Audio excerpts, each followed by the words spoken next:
Madam কিভাবে পালালো? কার গাফিলতি? কিভাবে পালালো আপনাদের হেফাজত থেকে? আপনারা তো নিয়ে এসেছিলেন, পালালো কি করে? শিলিগুড়ি কোর্টে পুলিশের হেফাজত থেকে পালিয়ে গেল আসামি। সূত্রের খবর, আসামি নিয়ে কোর্ট হাজতে ঢোকানোর সময়ই ঘটে গণ্ডগোল। পুলিশের হাত ছেড়ে পালিয়ে যায় আসামি।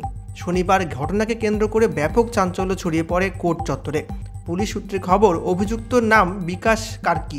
মদ খেয়ে ঝামেলার অভিযোগে গ্রেপ্তার করা হয়েছিল বিকাশ কার্কিকে।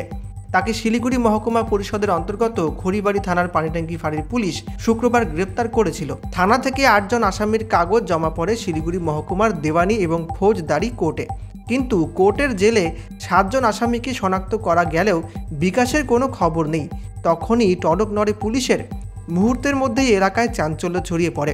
তল্লাশি শুরু হয়। ঘটনাস্থলে পৌঁছায় শিলিগুড়ি পুলিশ কমিশনারেটের এসিপি সহ অন্যান্য পুলিশ কর্তারা। খতিয়ে দেখা হচ্ছে কোর্ট চত্বরে সিসিটিভি ফুটেজ।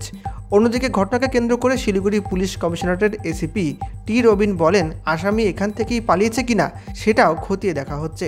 তবে মনে করা হচ্ছে হাজতে ঢোকার আগেই পুলিশের হাত ছেড়ে পালিয়ে যায় আসামি।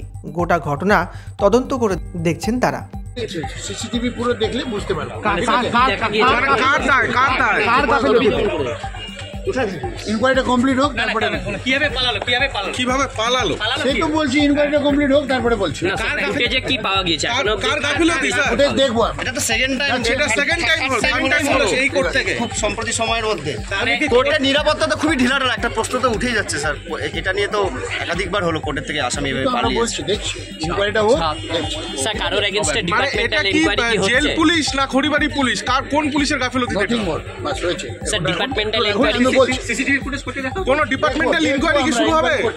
দেখবো, ঠিক আছে, আসো।